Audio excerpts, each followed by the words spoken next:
Tech news. It's in you to give.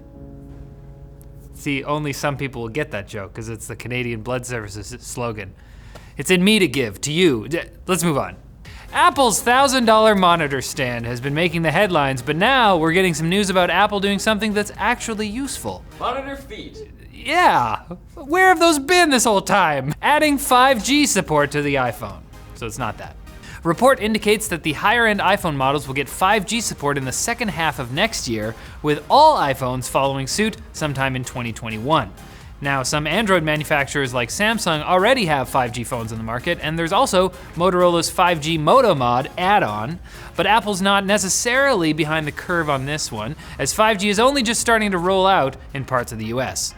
Apple moving forward with 5G might be a sign that the company is making the most of their recent reconciliation with Qualcomm after years of ridiculously complicated patent lawsuits. Hopefully, Apple won't attach the 5G modem to a dongle that costs an extra $1,000. That's something they would do, those guys. Running a virus scan probably isn't something you think about much anymore, especially you. Dirty boy. I haven't had a virus in years. Because many of our devices are built to handle security in the background, but Samsung is now advising people to run manual scans on their televisions, of all things. Although cyber attacks against smart appliances are nothing new, Samsung tweeted out an instructional video that recommended owners of its QLED TVs perform manual virus scans once every few weeks.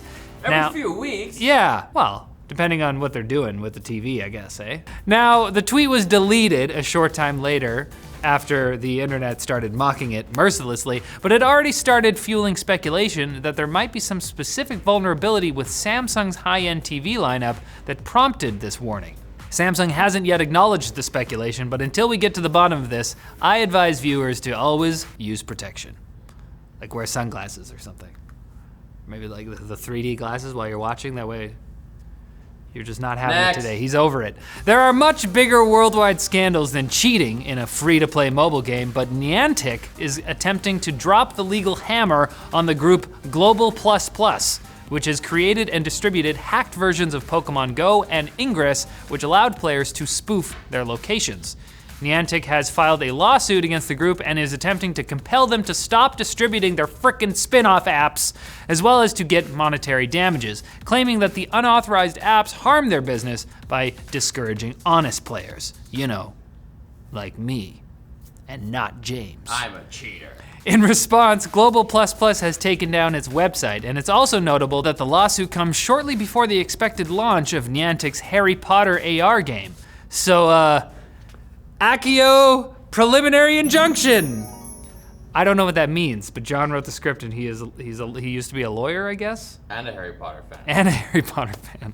Now it's time for Quick Bits, brought to you by Drop and the Control Keyboard. This baby has it all. It's constructed with a solid CNC aluminum frame with a built-in switch plate, making it stable and extremely durable. It's fully programmable with RGB lighting and QMK firmware, which makes it much easier to program and gives you more control. You can also choose between Cherry MX, Kaihua, and Halo switches at checkout. So pick it up today on drop.com for a limited time through the link below.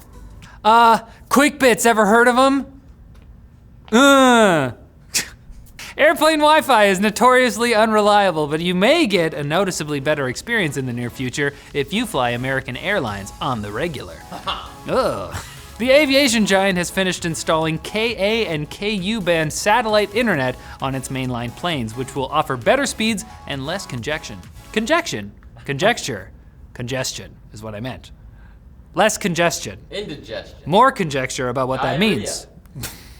Upset stomach. You'll still have to pay for the privilege, but it beats paying for something that sucks, like dinners at the tail end of a failing relationship. Yep. Why?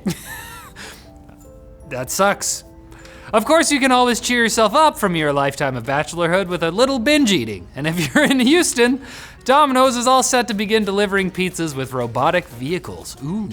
Once the Neuro R2 arrives at your door, you can unlock a compartment with a pin and retrieve your delicious pizza. This isn't just meant to be a novelty. Domino's believes this method could improve efficiency, which I get, as there's nothing I hate more than waiting more than 30 minutes for my salt and fat. Quick, before I start to think I should have a salad instead. Beep boop. Get the. I love it. There's nothing they can do to stop me from putting something into the robot. Oh no. Like a poop. Crazy pranks. Gotcha.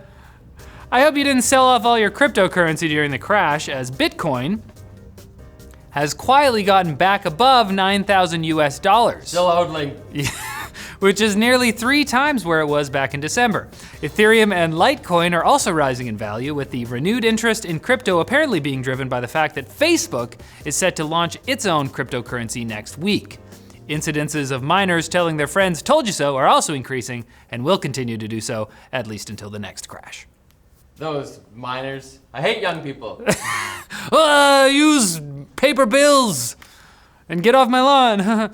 If you use Google Calendar to organize your life, be on the lookout for a new phishing scam in your calendar entries. The scheme takes advantage of the fact that Google Calendar automatically adds events you're invited to by default, so the bad guys will send out invites with links to phishing sites under the guise of legitimate events. A good workaround for now is to adjust your settings so that Calendar won't just auto-add any invites, which would also be useful for filtering out invitations from your in-laws. Don't get me started. I hope they don't. Family. I hope they don't watch that. I didn't write that. Come on, guys. And on the lighter side, a regional information minister in Pakistan got more than he bargained for, as during a Facebook live stream of his news conference, someone accidentally activated a cat filter, giving the official whiskers and pointy ears for a few minutes before the error was caught. The political party that streamed the conference posted a very serious sounding apology on Twitter, but I think we can all forgive the volunteer who ran the stream for taking a little cat nap on the job. I mean, they were working hard, you know? We all need a little break sometimes. That's our show for today, guys, so tune back in on Wednesday when we'll put a cat filter on Linus. Can we put a cat filter on? On him. They're telling me yes, not on me. Please don't. Next, on Wednesday. By this point in the video, there was already a cat filter on you. Oh, no.